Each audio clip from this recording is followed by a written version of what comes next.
दिल्ली से छपने वाले कई उर्दू अखबार में ये खबर छपी कि मौलाना अहमद सईद ने लाल किले के अंदर नमाज पढ़ाई, जिसके बाद ये कहा गया कि 80 साल के बाद लाल किले के अंदर पढ़ी गई नमाज है। यानी मामला है 1945 का, जब आज़ाद हिंद फौज के सिपाहियों को लाल किले के अंदर कैद किया गया, उनके ऊपर ट्रायल चल रहा था। तो जैसा आपको पता है कि आज़ाद हिंद फौज में हर कम्युनिटी, हर बिरादरी, हर ज़ात के लोग मौजूद थे। वैसे में उसमें मुसलमान भी थे, तो बड़ी संख्या में मुसलमान कैदी लाल किले के अंदर कैद थे। रमज़ान गुजरता है, ईद का दिन आता है, तो वैसे में आज़ाद हिंद फौज की जो कमेटी थी, जो आज़ाद हिंद फौज का केस लड़ रही थी, जिसे हम INA डिफेंस कमेटी के नाम से जानते हैं, उसने अंग्रेज़ी हुकूमत के सामने एक प्रपोज़ल रखा कि जो मुसलमान सिपाही हैं उनके मजहबी अक़ीदे को नज़र में रखते हुए एक आलिम, एक मौलाना दिया जाए जो उन्हें ईद की नमाज पढ़ा सके।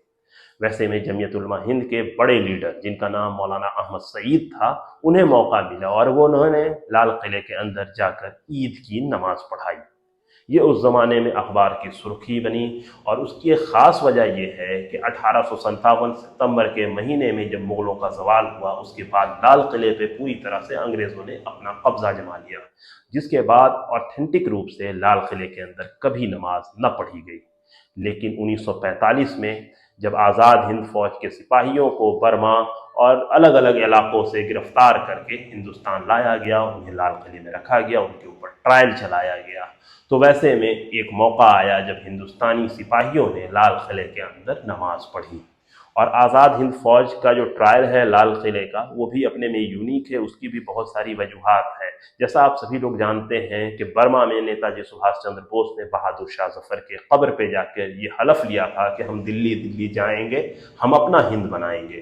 तो ये एक कोशिश थी हिंदुस्तान को आज़ाद करवाने की। उसमें वो बहुत हद तक कामयाब भी हुए, क्योंकि इस ट्रायल के बाद 2 साल के अंदर हमारा मुल्क आज़ाद हुआ। लेकिन अफसोस कि हमारे मुल्क का साथ में अंग्रेज़ों ने बंटवारा भी करवा दिया।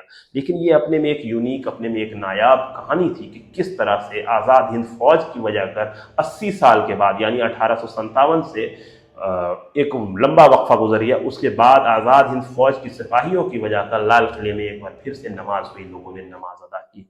और इसी अखबार में बहुत सारी कटिंग मिलती है जिसमें यह जिक्र होता है कि सिखों का जो पर्व है वो भी आने वाला है, तो उसके लिए भी उन लोगों को सिख गुरु एक भेजा जाए जो वहाँ पर सिखों की इबादत करवा सके। तो ऐसे बहुत सारे मौके थे जिसमें हिंदुस्तानियों ने एक दूसरे का साथ दिया, यानी हिंदू मुस्लिम सिख आपस में एक साथ आके आज़ाद हिंदुस्तान के लिए जद्दोजहद कर रहे थे।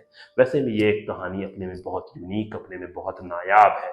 तो हमने ये कहानी आपके सामने पेश की कि आज़ाद हिंदुस्तान के लिए जिन लोगों ने जद्दोजहद की, उन्होंने क्या क्या कुर्बानियाँ दी, उन्होंने क्या क्या कारनामे अंजाम दिए, उसमें से एक ये छोटी सी कहानी थी। उम्मीद है कि आपको ये वीडियो पसंद आया होगा। अगर आपकी कोई शिकायत, कोई सलाह या कोई सजेशन है तो हमें कमेंट बॉक्स में ज़रूर बताएं। तब तक के लिए दे हमें इजाज़त। बहुत बहुत शुक्रिया।